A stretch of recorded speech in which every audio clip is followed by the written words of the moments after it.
The lively chatter filled the grand hall as the newly arrived guest, Patricia, burst into the room.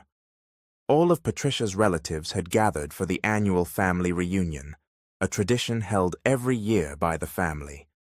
Everyone was in the spacious mansion, adorned with elegant decorations for the occasion. The family wasn't small.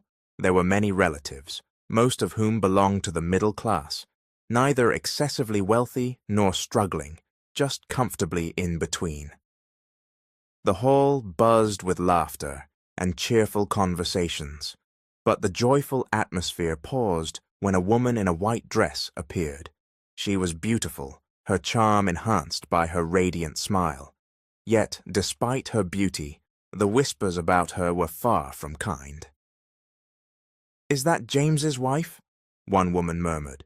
"She's pretty, but from what I've heard, she's mute. She even married someone with a disability." Another added, "I thought Patricia had better taste when picking a woman for her son, but it seems she made a poor choice." The women's laughter grew louder, turning the topic of Patricia and her son's wife into gossip fodder. Even though the family gathering was held at Patricia's mansion, her relatives didn't hesitate to speak ill of her. James set down his drink, overhearing the women nearby talking about him again. He was fed up, frustrated that his and his mother's reputations were being tarnished because of her. He glanced at Sophie, his wife. Besides being mute, she was also deaf, unaware of the conversations swirling around her. Their eyes met. Sophie stared at him, her eyes devoid of emotion. James clenched his jaw in irritation and grabbed his drink. If it weren't for her reckless decision, he might have had another chance with Samantha. Samantha had rejected his marriage proposal, but he was determined to find a way to win her over. Then Sophie appeared out of nowhere, and everything fell apart. Sophie was the donor of his kidney. She agreed to the transplant on one condition, that he marry her. He didn't know why she made such a demand or where it came from. All he knew was her name, Sophie, and that she would become his wife. Meanwhile, Sophie froze when James abruptly left his spot after their eyes locked. She looked down, scanning the room. If only she could speak, she might have someone to talk to. She recalled the expression on James's face before he left. Every time she saw him, he showed nothing but anger and irritation toward her. She knew he didn't like her, and she understood why. She admitted it was her fault for forcing him to marry her, even though he felt nothing for her, not even a spark. "You must be Sophie," a woman said. Sophie didn't hear her, but stopped when the woman blocked her path. She quickly put in her hearing aid to catch what was being said. When Sophie noticed the woman, she laughed. "Oh, right, you're deaf and mute. I forgot about that," the woman said, crossing her arms. Sophie stepped back. She didn't know the woman, but she could see the anger on her face. She had no idea what she'd done to upset her. "Oh, here she is," the woman said, glancing toward the main entrance. Sophie followed her gaze and saw a tall, stunning woman who had just walked in. Patricia, James's mother, immediately greeted her with warmth, clearly welcoming her. "She's Samantha, the one James was supposed to marry if you hadn't shown up with your delusions," the woman in front of Sophie said, smirking with mockery. "I'm Clara, Samantha's best friend and James's cousin, so don't be surprised if I'm upset with you.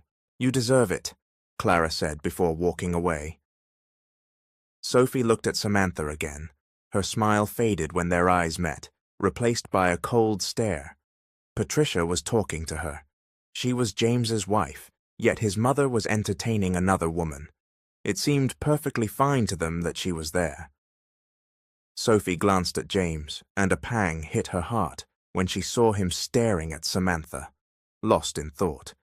There was a different emotion in his eyes, love and longing. She stepped back and headed to the garden, where she poured out all her pain. She admitted she had no right to feel this way, because she was the one who entered this situation. James didn't love her. His heart belonged to someone else. She expected this, but she couldn't help feeling hurt. "You're here," she heard James's voice. She turned to where it came from and saw him on the other side of the garden. It was lit there but dark where she stood, so he didn't notice her. But James wasn't alone. Samantha was with him. "I realized I can't let you go," Samantha said. "When I heard you married that woman, I couldn't believe it. Even now, I think you might just be getting back at me for rejecting you." Before Samantha could finish, James pulled her into a hug. "I still love you," he said. Sophie froze at his words, tears streaming down her face again. James raised his hand to touch Samantha's cheek. Sophie closed her eyes, unable to watch him kiss her. When she opened them, their eyes met again. He knew she was there, as if he'd deliberately done it to show her how foolish she was. She gave a bitter smile. She had entered his life, but James himself had broken her. She stood there, lost in emptiness. For the first time, she felt regret for her decision. "We're looking for Sophie." She snapped out of it when she heard her name from inside, accompanied by commotion in the hall.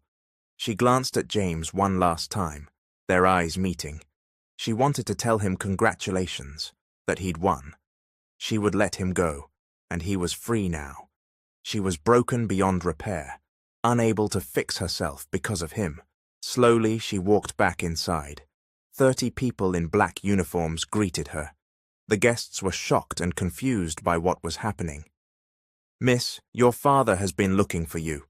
We need to take you to the estate now," said the acting head of the group. Patricia's eyes widened as she approached the uniformed men. "You called her Miss? Do you know her?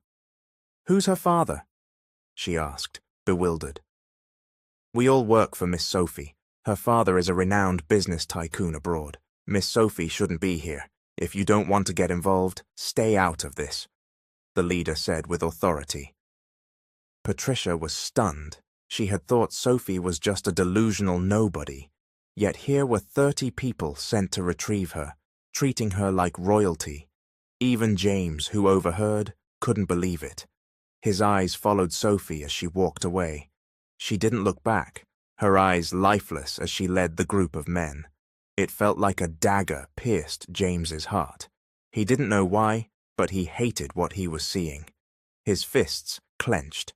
The guests were shocked. Those who had spoken ill of Sophie regretted judging her. Patricia followed outside and saw a black limousine parked out front. One of the men opened the door for Sophie, treating her like a princess. 10 limousines were lined up. Patricia was speechless, realizing how lucky she'd been and how poorly she'd treated Sophie. "James!" Samantha shouted as James let go of her hand to follow Sophie. "Few months ago." "Sophie!" a woman exclaimed, rushing to hug Sophie. Sophie smiled faintly and returned the hug from her cousin. They were at a lavish party held at a 5-star hotel owned by Sophie's father, celebrating his birthday. Investors filled the room. Sophie grabbed her iPad and wrote, "How are you?" She showed it to her cousin, who smiled. "You're finally back. I came home when I heard you were here. I missed you," her cousin said, teary-eyed. Of all her cousins, Abigail was the closest to her. They grew up together, and Sophie appreciated Abigail's genuine care, not driven by her family's status. They chatted briefly, but Abigail had to find her sibling, so she excused herself. Sophie was about to join her father when she noticed a tall man entering the venue. She froze, feeling inexplicably drawn to him. He was strikingly handsome, tall, broad-shouldered, with a confident stride. She couldn't take her eyes off him. She didn't know how he ended up there, as most guests were investors. "Handsome, right? He's a new model for this company," Abigail said, reappearing beside her. Sophie felt her cheeks flush. She grabbed her iPad and wrote, "What's his name?" She showed it to Abigail, who grinned. "You like him, huh? That's a first. You've never shown interest in any of the good-looking guys I know, but now you've got a type." Sophie looked down, embarrassed, and playfully tapped Abigail's arm to stop teasing. His real name is James Harper, but his stage name is Jake Blake. He's a new model, but his charisma lands him big projects, like this one for your company, Abigail explained. From then on, Sophie followed James's modeling gigs. She often went alone, her wealth and influence granting her easy access. Sophie clapped enthusiastically as James walked the runway. He didn't know her, and she admitted she'd become a fan. She was grateful for her wealth, which gave her opportunities to see him wherever he went. She adjusted her face mask as the staff cleared out, planning to ask for his autograph. She wrote on a white t-shirt with his printed face, "Please, I'm your fan. Sign this for me." The shirt cost $200, but that was nothing to her. What mattered was getting his autograph. James smiled as he signed fans' notebooks outside the building. "What's your name?" he suddenly asked her, but she couldn't speak due to her disability. She got his autograph but couldn't answer the one question her idol asked. From then on, she grew frustrated with herself, cursing her disability. "You're such a die-hard fan," Abigail said, incredulous, when Sophie showed her the autographed shirt via video call. Sophie typed, "He's so handsome up close. He seems kind too. He asked for my name." She couldn't finish typing as sadness filled her eyes. "One day, he'll know you, even without your voice. I'm happy you got your dream autograph. Why don't you talk to your dad? He's a model for your company. Maybe he can help," Abigail suggested. Sophie shook her head and typed, "No, it's embarrassing. I don't want to bother Dad or use him for my personal whims. It's fine if he doesn't know me. Nothing will change even if he learns my name." Abigail sighed. It was fine with Sophie. Most of James's fans weren't known to him, and even if he knew her, she'd just be another face he'd forget. "Let's talk later," she texted Abigail, then hung up and glanced at the bar James had entered. She thought he'd head to his next gig, but she was surprised to see him go to a well-known bar, alone. She followed him inside. She spotted him at the bar counter, talking to the bartender, likely an acquaintance. She sat at a nearby table, put on her face mask, and pretended to look at her phone while adjusting her hearing aid to eavesdrop. "She rejected you, man. Why don't you stop? You're spending a fortune drinking over that woman," the bartender said. "She was just caught off guard. I need to understand her," James defended. "You proposed after her cheating scandal. She wasn't caught off guard. She was embarrassed. She cheated on you 3 times, and now you're proposing? You're good-looking. You can find someone better," the bartender countered. Sophie gasped softly at what she heard. She didn't know why, but her heart ached for James. If she hadn't followed him, she wouldn't have known what he was going through. "Fix your life, man. Try moving on. She's not worth it," the bartender continued. James just looked down, drinking as if ignoring the advice. Soon he was drunk, slumped over the counter. She thought he couldn't stand, but he managed to get up, said goodbye to his friend, and left. Worried, she followed him. Outside, he was sitting by his car, clearly too drunk to drive. She texted her driver, "Can you do me a favor?" The driver arrived and helped James into the back of the car, with Sophie supporting him. She sat beside him, letting his head rest on her shoulder. She couldn't help but smile during the ride. She never imagined being so close to the man she admired. They were near, yet he felt so out of reach. She didn't know what to feel, especially knowing he loved someone else and had proposed to her, only to be rejected. His friend was right. There were plenty of others out there, but the heart can't be taught. Her driver dropped James off at his house. Sophie stayed in the car, watching as James's mother glanced at the vehicle. She guessed the driver told her Sophie had helped. She wanted to stay hidden, to be his guardian angel, as long as he needed her. She smiled all the way home, happy about the day. The next morning, she woke early to cook. Despite her wealth and staff, She'd studied culinary arts before switching to business in college.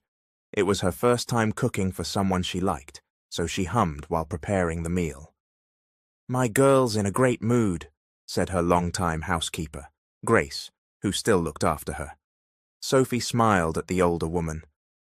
"Let me chop those," Grace said, taking the ingredients. Sophie signed, "Thank you." She was making beef stew, knowing it would help with James's hangover from the night before. She'd learned from her father that James would work despite drinking, though she'd assumed he'd take the day off. She'd even tried convincing her father to let James skip work, but he went anyway.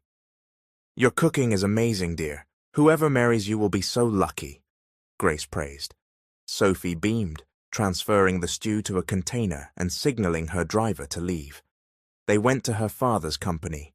She sent one portion for her father and another through her driver, instructing him to tell James's staff it was from the company. She was too shy to let James know it was from her. Though she heard no news about the stew, she was happy that morning, baking croissants in the kitchen. "Try these," she signed to the staff, who'd been eagerly waiting. "Wow, we've been excited for these," one said, setting aside ingredients to cook later. They were lucky to taste her croissants first. The staff, employed by her father, were treated like family, many having served for over a decade. "Delicious!" they exclaimed, some too busy eating to speak, giving thumbs-ups instead. Sophie grinned and excused herself, planning to visit her father's company with a salad for him, and one for James, who maintained a strict diet. In the living room, she checked the packed lunches, including food for the set's staff, to avoid making it obvious she favored James. Breaking news: popular model Jake Blake was rushed to the hospital this morning. According to staff, he suddenly fainted. His condition is still under evaluation. Sophie froze, dropping the glass she held in shock. She stood there, stunned, until the staff cleaned up the broken glass. "Miss, step back. You might get hurt. What happened? Are you okay?" a concerned staff member asked. She didn't respond, grabbing her driver and writing on her iPad, "We're going to the hospital where Jake Blake is confined." In her haste, she brought no food. Her morning joy turned to fear. What if something serious happened to James? She prayed for his safety. At the hospital, her father's influence got her answers quickly. Shockingly, James had kidney failure and needed a donor urgently. "What happened to my son? I can't lose him. Please do everything." Patricia's cries echoed in the hallway as she spoke to the doctor. Sophie swallowed hard, watching Patricia's anguish. Her heart ached at the thought of James's life in danger. In that moment, she made a heavy decision. She approached her driver, wrote on her iPad, and showed it to him. "Talk to Mrs. Harper upstairs.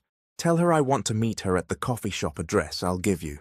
I have an offer that could save James." She got into the car and headed to the coffee shop. Dressed simply, she didn't look wealthy, but she didn't care about appearances. Patricia arrived, eyes red and puffy. "You called me?" "I don't know who you are or what you want, but you said it's about my son, so I came," she said, her voice sharp. Sophie had hoped for some gratitude, but instead, Patricia seemed annoyed. Ignoring it, Sophie wrote on her iPad, "Thank you for coming. I'll get straight to the point. I've decided to be the donor for your son." Patricia's eyes widened. "How much do you want? I'll pay immediately, but you need to go into surgery tomorrow. Don't make my son wait," she said, almost hysterically. Sophie swallowed and typed, "I don't need money." Patricia gave a forced smile. "What do you mean? Why not money?" she asked, confused. Sophie typed again, "I want to marry your son in exchange for my kidney. We'll live together for a year. If he doesn't love me by then, I'll arrange our annulment without hesitation." She swallowed hard, watching Patricia's shocked expression as she read it. Sophie didn't want to trap him, but she couldn't bear to see him hurt again. She'd set rules for their marriage to protect him from abusing his body and sinking into depression. This way, she could save his life and his heart. What did she gain? Nothing. But that was okay. If he was happy, she was too.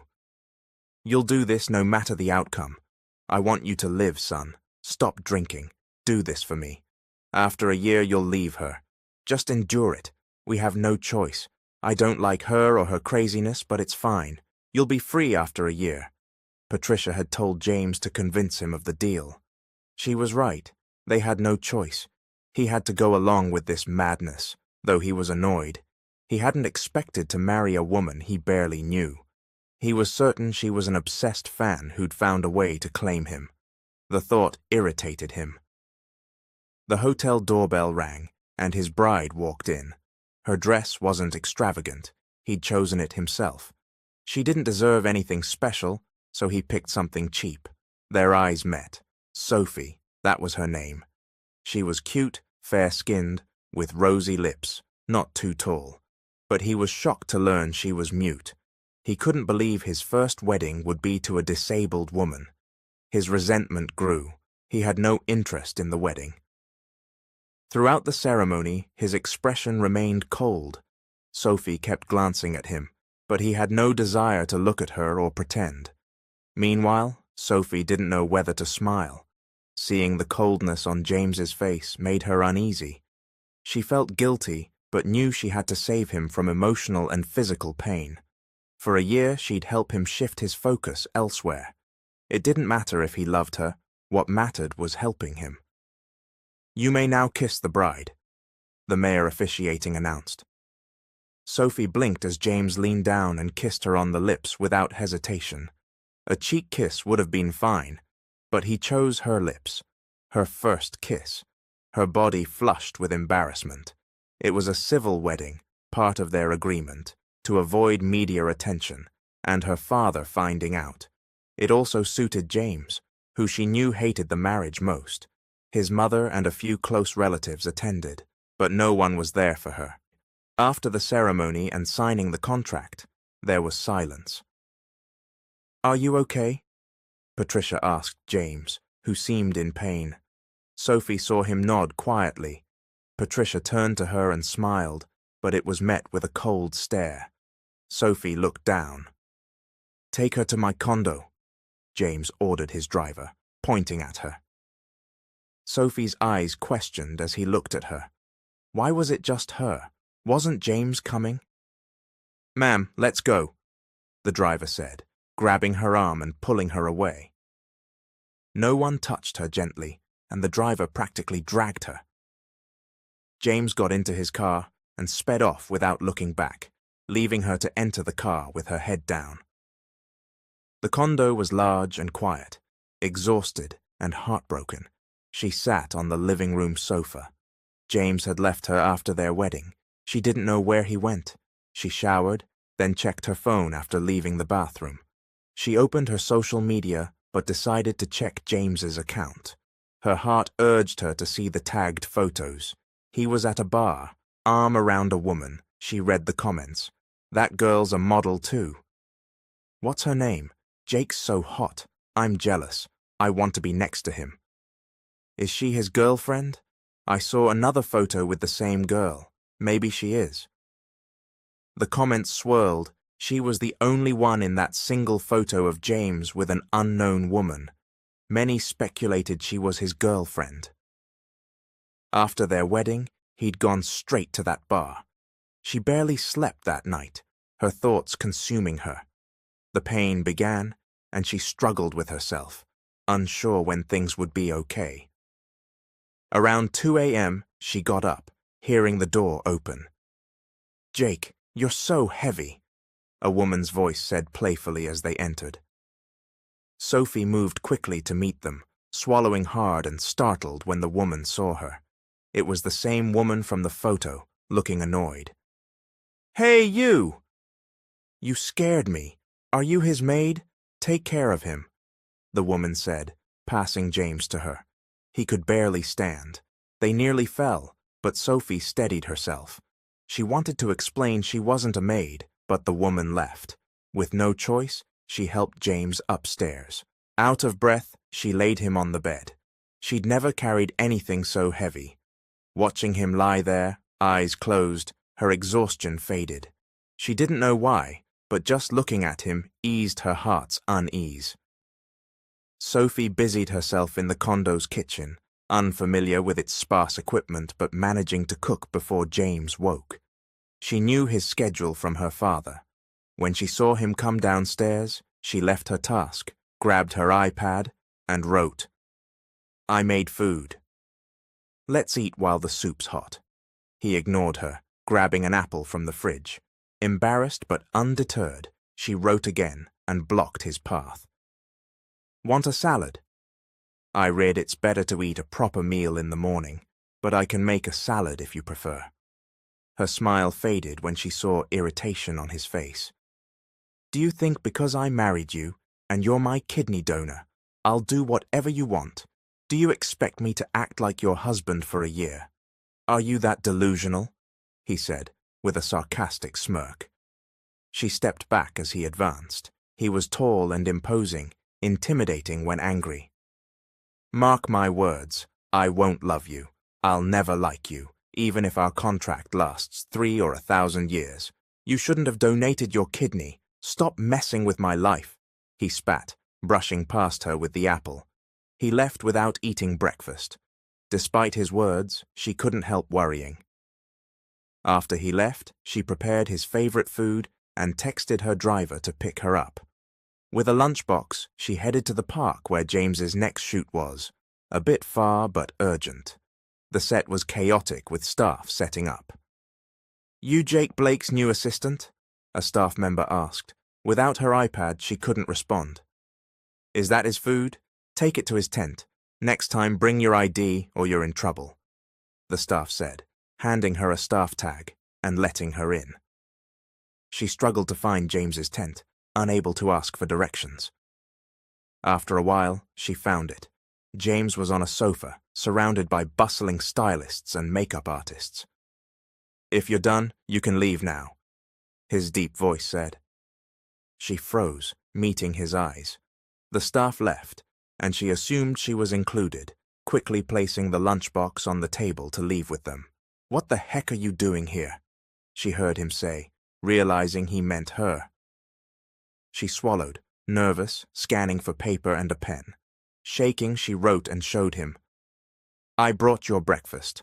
I was worried you wouldn't eat. Eat now. I made your favorite salad." She smiled hesitantly, but his cold stare didn't waver. "Who are you fooling?" he said, with a sarcastic smirk.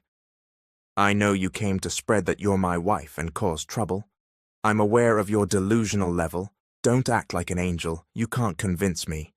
She shook her head, shocked. She'd never considered doing what he accused her of. He left, grabbing the lunchbox. Without breaking eye contact, he walked to the trash and threw it in. She gasped, stunned. She'd worked hard on that meal, and he discarded it. "Now leave. Don't come to my set again. You're creepy. I don't know how you find me everywhere," he said, turning to the lounge and closing his eyes. She swallowed, slowly approaching the trash to retrieve the lunchbox, and left silently. Her hand clutched her chest. The pain was overwhelming. Despite trying to hide it, tears streamed down her face as she walked away. Her phone buzzed. It was her father. She answered, turning off the camera to hide her swollen eyes. "Baby, how are you? I heard you're staying with Abigail. Are you lonely at home?" her father asked, concerned. She typed, I'm fine, Dad." "I'm okay with Abigail. It's boring alone at home, so I'm staying there. How's everything? Don't stress too much." Her father smiled on the screen. "Why's your camera off, baby? Where are you?" She typed, "I look bad right now. Next time when I'm glowing." He laughed. "I miss you. Be careful. It might be a while before I'm back. I'm handling a lot," he said. She wiped her tears, wanting to speak but held back by her disability. It added to her emotional struggle. Nothing changed. James stopped drinking heavily, but his cold treatment persisted. Yet she never tired of caring for him.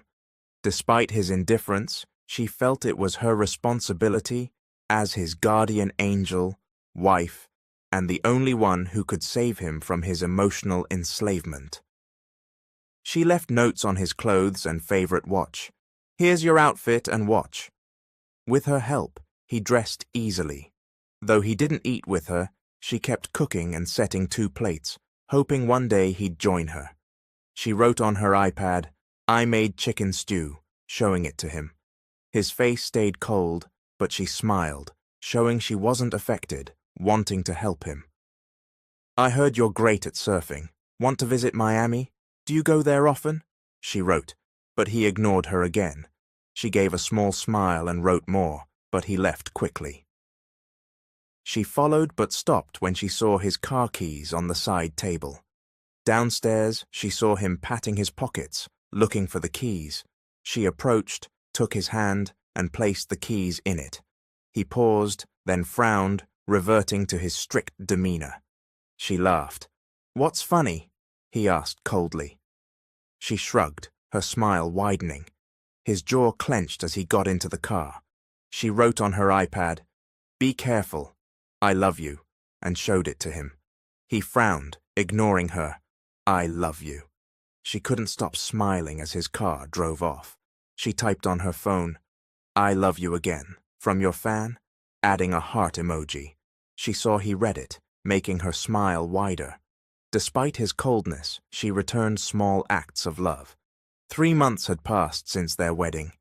She ensured nothing intimate happened between them, sensing his avoidance, which was fine. She no longer hoped for more. Smiling, she returned to the condo to cook. It was James's birthday, and she was excited, singing as she prepared dishes. By afternoon, she'd finished and decorated the living room with a table, 2 candles, and red roses, wanting to surprise him. She waited from 8 p.m. to 10 p.m., then until midnight. James didn't come. She slumped on the sofa, still hoping. By 2 a.m., he was still absent, and she lost hope. Standing, she removed the decorations, giving a bitter smile as she saw the candles burning low. She feared she'd burn out like them, eventually giving up on James. She blew out the candles, stored the food in the fridge, cleaned up, and lay in bed. She opened her social media and checked James's account, regretting it. Another woman had posted a photo with him, tagged at a party with models and investors. He was celebrating his birthday with others while she waited at home. She wanted to scold herself for hoping he'd give her time. From the start, she knew their arrangement. He married her for the deal, not love. Her eyes were swollen when she woke. James wasn't beside her. She knew he wouldn't come home, but she hadn't expected him to be gone in the morning, too. Around noon, he returned. She stayed silent, giving him what he wanted. No words, just letting him be. She didn't want to be misunderstood or anger him. "Shoot!" James exclaimed, cutting himself on broken glass from a dropped water glass. He picked up the shards carelessly. She grabbed a dustpan and swept it up, unsure where his mind was, likely distracted from partying. He stood, blood dripping on the tiles, and went upstairs. If she helped, he'd get mad, thinking she was seeking attention, so she let it be to avoid conflict. Moments later, the door slammed. Irritation flashed on James's handsome face as he opened her room's door. "You're not going to treat it?" he asked, irritated. She was surprised. This was the first time he'd acted this way. Sighing, she grabbed the first aid kit.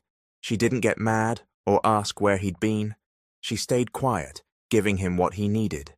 After he changed, she took a box from under the side table and handed it to him. He looked at her suspiciously, as if she'd done something wrong again. That's how it always was. Her actions were never good enough, always wrong or displeasing. She was used to it. She wrote on her iPad, "Open it. Wear it if you want, throw it away if you don't," and showed him. Smiling, she wrote again, "Happy birthday," and left after showing it. The box contained a new watch from his favorite brand. She knew he'd like it but wouldn't wear it because it was from her. That was okay. She wouldn't force him. She saw him go downstairs without a word. She felt his gaze before he left the condo. She stayed in the kitchen, washing dishes. Around 11 a.m., an unexpected visitor arrived. "You cleaned?" Patricia asked, wiping a finger on a table to check for dust. Sophie nodded, setting down a tray with a teapot and teacup, serving Patricia's favorite chamomile tea. "Did you think being a kidney donor and keeping the house clean would make my son like you? Didn't you consider money might get his attention?" Patricia said sharply. Sophie took a deep breath, hurt by the words. "My son was going to marry his longtime girlfriend, Samantha, a famous model here. They share the same career, the same goals. They get along perfectly. Samantha doesn't need to trade her kidney to get what she wants," Patricia said, smirking as she eyed Sophie from head to toe. Sophie clenched her fists, grabbing her iPad to write. "It's okay. What matters is saving your son. I don't expect anything else, nor do I hope he'll love me. I'm fine seeing him happy." She swallowed and lowered the iPad after Patricia read it. Patricia laughed mockingly. "God, you're truly crazy. I don't know what's gotten into you, obsessing over my son. Well, he's handsome, tall, with strong appeal, so I guess I shouldn't be surprised," she said, shaking her head. None of what she said was why Sophie liked James. Yes, he was handsome, but she saw something beyond his looks. Back in high school, James saved her from a car that nearly hit her. That was the first time she saw him. Since that day, he never left her mind. She owed him her life, and unexpectedly, her heart too. Years passed before she saw him again. Now a famous model, no longer the ordinary high school boy who saved her. She was repaying what he'd done for her, a thank you for saving her life. "Once our deal is over, my son will be free from this nonsense. He'll marry Samantha. I hope you're ready when that time comes," Patricia continued, smirking. She called Sophie's sacrifice for her son nonsense. Instead of gratitude, Sophie faced mockery. She hadn't expected Patricia to be this kind of person. She gave a faint smile, refusing to show she was affected, wanting to stay strong. She wrote, "Thank you for visiting," and showed it to Patricia, who decided to leave. Patricia laughed in disbelief, looking at Sophie as if she were insane, then left in a huff. Sophie let out a deep sigh. She looked at her hand, noticing cuts from washing the condo's curtains. She'd worked hard to keep James's condo clean and comfortable, hoping to ease his stress. Exhausted, she was insulted by her mother-in-law. She lay on the long sofa, closing her eyes. "Miss Sophie!" Children shouted outside the orphanage as they saw her. She often visited, making her well-known and close to the kids. Even without special occasions, she checked on them. Her father was a regular sponsor, keeping the orphanage running. "I brought crayons, toys, and chocolates," she wrote excitedly on her iPad, showing the kids, who cheered. She happily went to the car to unload cartons of art supplies. The orphanage's small school lacked materials.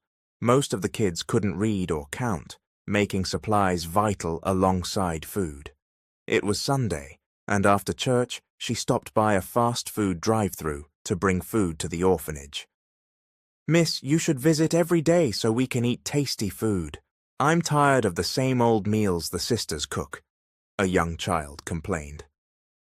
Sophie laughed and wrote, "If it were closer, I'd come daily. I'll bring vegetables next time." The kids groaned, clearly unimpressed. "From fish to vegetables?" One teased. Another chimed in. "Minnie, you just ate a hot dog, and breakfast was chicken." Sophie shook her head, writing, "You're so picky," to Minnie, who looked shyly down. "Kids, time to eat," someone called from behind. They turned to see a familiar man. Sophie smiled. It was Kyle, a childhood friend of hers and Abigail's. Kyle grew up in the orphanage and was adopted by her father's friend, who was childless. Now Kyle lived well, a veterinarian who'd bought land in the countryside. She hadn't expected to see him there. He approached, hugging her tightly. "Sophie, you're here!" he exclaimed joyfully. She was thrilled to hear her nickname from him. They talked a lot, Kyle knowing sign language, making communication easy. "You haven't grown at all," he teased about her height. As always, he poked fun, and she playfully swatted him. Their stories never ended. She loved hearing about his farm animals, tempting her to visit. She invited him to a coffee shop to catch up before he dropped her off at the condo. "How are you?" he signed. "I'm fine, just wondering. Dad doesn't want me in the business yet. He says to wait until he's gone." She signed, sighing. "You're his princess, that's why. Even I wouldn't let you work," Kyle teased, making her smile. "I shouldn't have studied business if I can't use it," she signed, pouting. He ruffled her hair, making her frown more.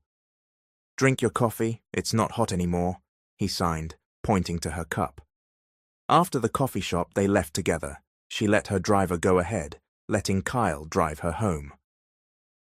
At the condo, they took the elevator.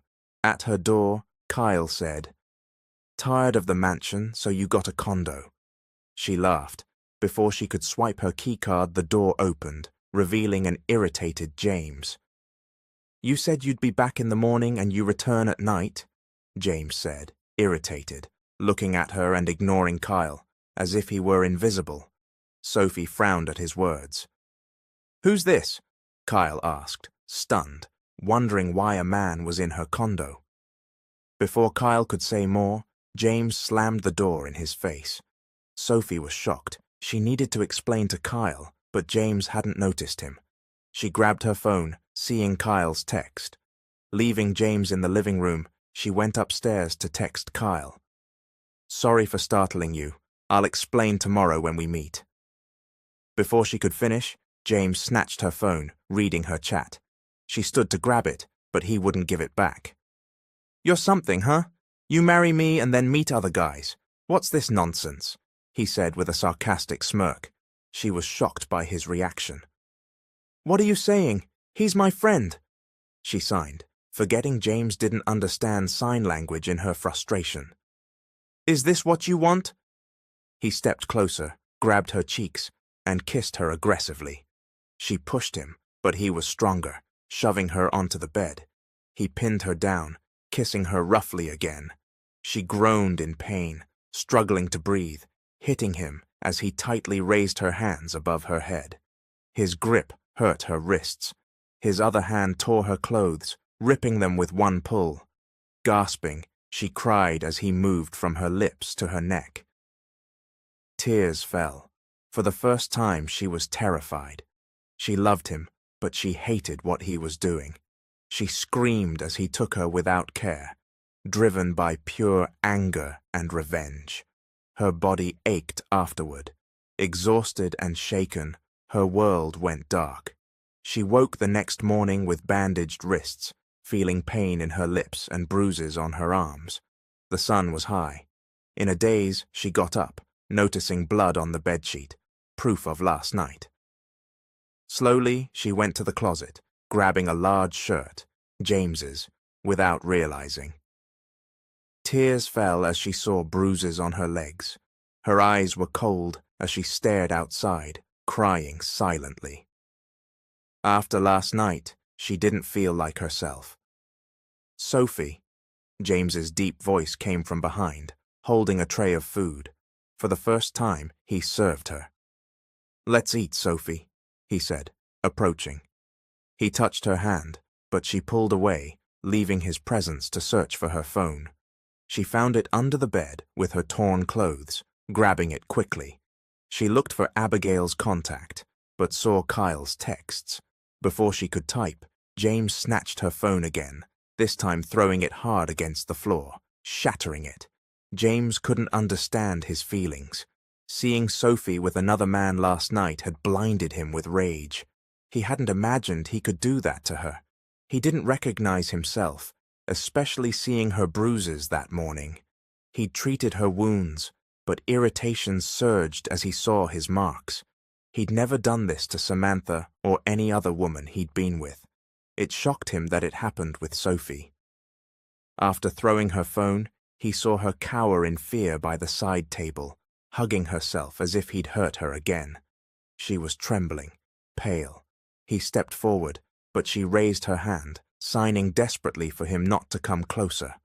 Tears streamed as she stood, heading for the door. Shaking, she grabbed her iPad from under the side table, writing with trembling hands. Letters incomplete.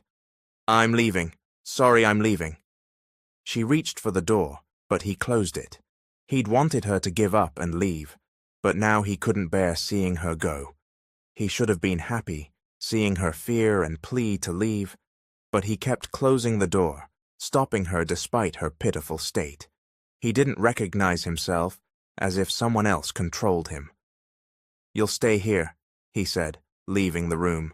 Her wounds and bruises slowly healed, her porcelain skin returning. But she'd changed drastically.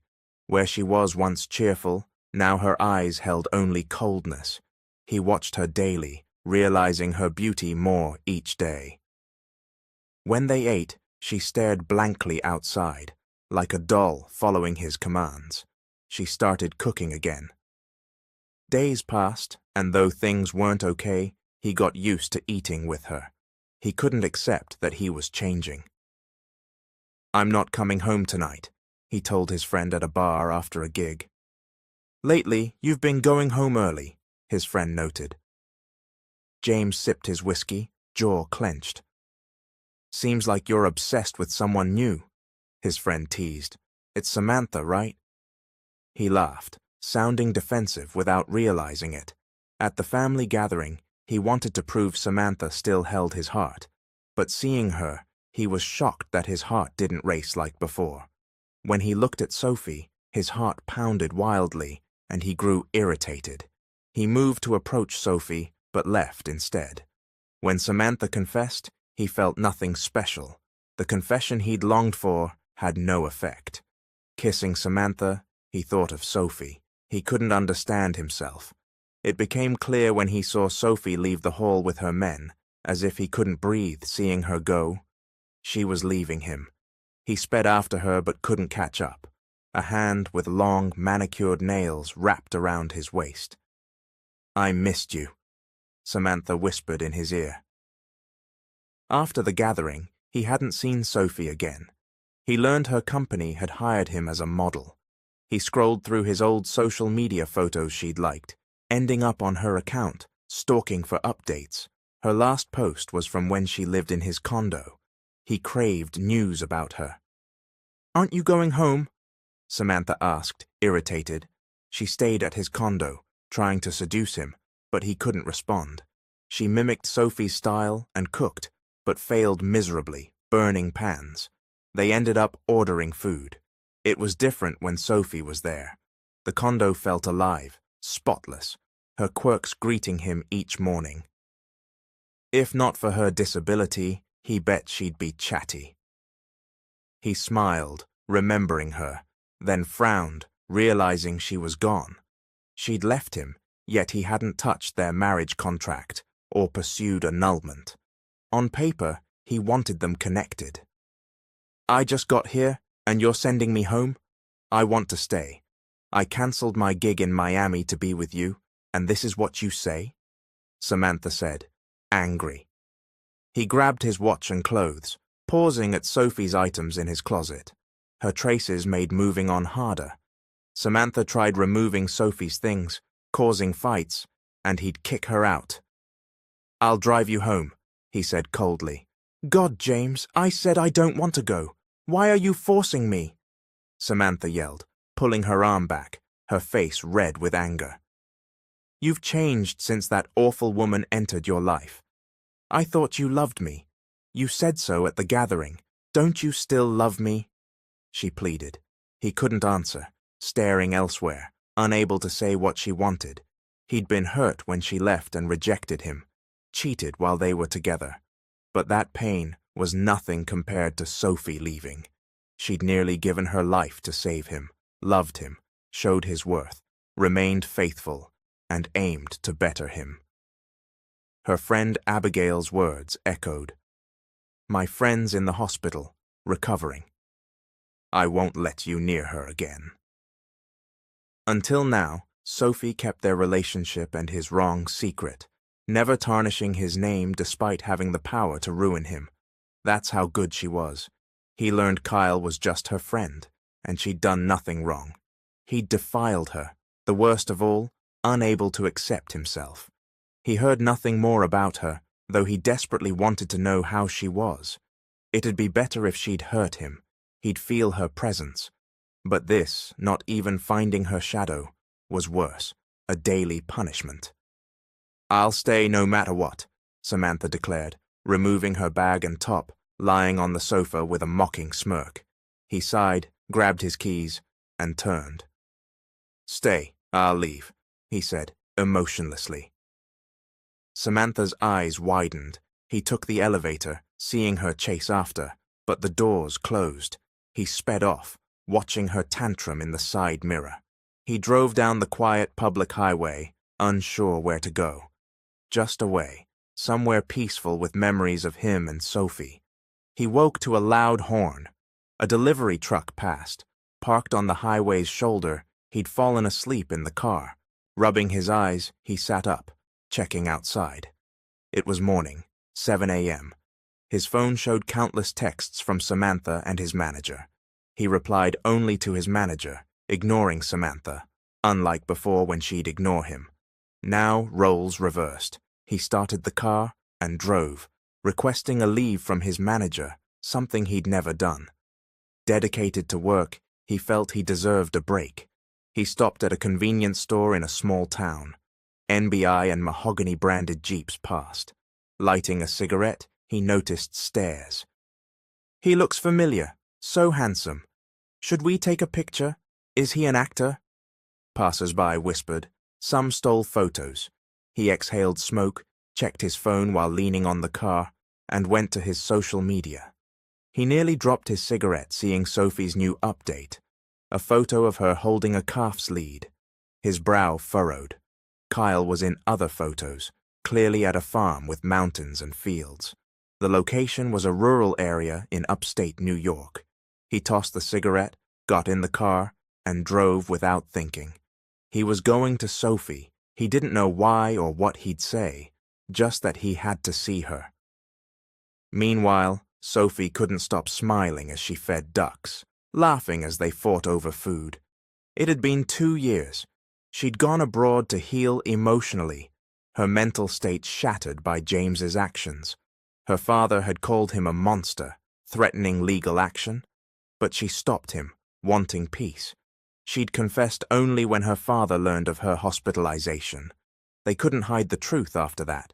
Her father ended James's contract with their company. She felt guilty, knowing she'd caused it all by entering his life. After long treatment abroad, she returned to the U.S. healed. Kyle invited her to his farm, and she happily agreed, eager to see animals and escape city life. Feed them properly, they're fighting, Kyle scolded. She laughed, adjusting her feeding.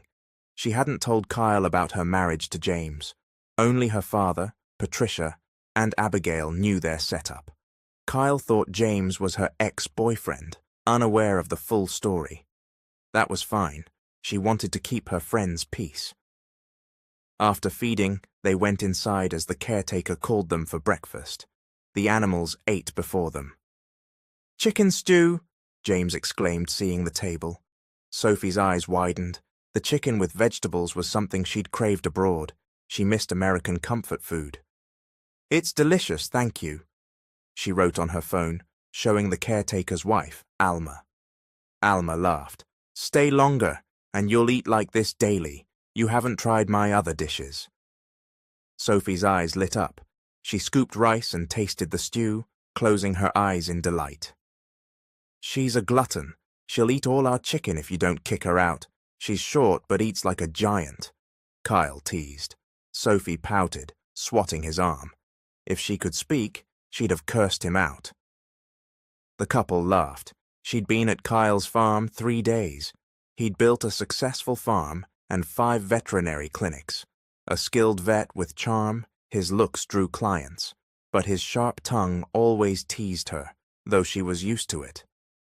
"Doc's the best. I'll keep coming back. You're my favorite," a woman flirted, winking. Kyle laughed, accepting her $10 tip and a cake saying, "I love you, Doc Kyle," with a heart. Sophie ate cake while listening to the woman's boldness, her short skirt and thick lipstick amusing. She'd just finished one cake when another arrived. Clients often brought food, which she ate. Despite eating Kyle's admirers' gifts, she didn't gain weight, hoping for an extra inch of height to stop his teasing. "Eat it all, even the box," Kyle said, pouting. "If I'd known you'd just eat here, I'd have left you at home. You're useless. Help sometimes." He slumped in his swivel chair, stretching. She wrote on her iPad, "Tell them you're tired of cake. Request egg tarts or salads." Kyle gaped. "The nerve to make requests. You're just mooching and demanding." He stood, hands on hips. She grinned, writing, "Just a suggestion. I'll eat everything. You know I'm not picky." He laughed in disbelief. "No kidding, you're not picky," he said, eyeing her messy table. The last cake, from the bold woman, was all that remained of his client's gifts. She wrote, "I'm lucky to have a charismatic friend. Keep up the good work, Doc. Thanks for the food." Around noon, a woman arrived after cutoff, carrying a fluffy puppy. "He's always lying down and hasn't eaten well for days," the pretty owner said, teary. Kyle assisted, stunned by her entrance, snapping out of it to address the puppy's issue. The puppy needed tests, so she'd return for results and medication. Sophie grinned, stood, and wrote on her iPad, showing the woman, "Get Doc Kyle's number. Text him constantly, even if he replies at midnight. He's a great vet, so you'll keep coming back." The woman paused, then said, "Really? Can I have your number, Doc? I might need it." She got Kyle's number, and Sophie smirked as the woman left. Kyle playfully tapped her head. "You're crazy," he said. She rubbed her head, writing irritably, "You should thank me. Be grateful. Buy me barbecue for what I did. Thanks to me, she'll be your soon-to-be girlfriend." Kyle frowned. "What, you ate the last cake and left one?" She grinned, grabbed the cake, wrapped it, wrote, "Thanks," and left his clinic, smirking. He'd hoped she'd help, but she just ate his gifts. She placed the cake in the back seat and got in, taking a selfie and posting it. Realizing her clothes were dirty, she stepped out to dust them off. Turning left, she saw a man she hadn't expected, James. Frozen, she stepped back, heart racing, ready to find another ride. He grabbed her hand. "Please talk to me," he said. She pulled away, jaw clenched, unsure how he'd found her, shocked by his sudden appearance. Shaking her head, she found a car and got in, her heart pounding. Even at home, she couldn't calm down. She texted the family driver, "I need to leave quickly. Send staff to get me." By 2 p.m., 3 staff arrived to pick her up. She texted Kyle, apologizing and thanking him for his company, knowing he'd be surprised but having no choice. She had to avoid James. Looking out the car window, she let out a deep sigh. 3 days after seeing James in upstate New York, his mother, Patricia, arrived at their mansion. She couldn't believe its size. Sophie didn't know how Patricia dared show up after everything she'd said. Her uncle, sent by her father, planned to confront Patricia, but Sophie said she'd handle it. She greeted Patricia with a faint smile, the kind she'd never received when under James's roof. Patricia wore elegant clothes, not as wealthy as them, but dressed to impress, with thick lipstick and smoky eyeshadow, exuding a confrontational aura. "Dear," Patricia said, grabbing her hand as if she'd missed her, though Sophie knew it was an act. She pulled her hand back and gestured for Patricia to sit. She noticed Patricia glance at her back, where her uncle stood, his threatening look making Patricia give a nervous smirk. "I'm here to talk properly, dear," Patricia said, smiling softly, as if incapable of harm. "Did you know James still keeps your things in his condo? He can't move on from you." She covered her mouth, feigning tears. Sophie remained silent, her stare cold, waiting for more. "I didn't expect my son to act this way. I'm sure he didn't either. I feel he loves you, dear. He just couldn't show it properly then. He might be confused about his feelings too," Patricia said.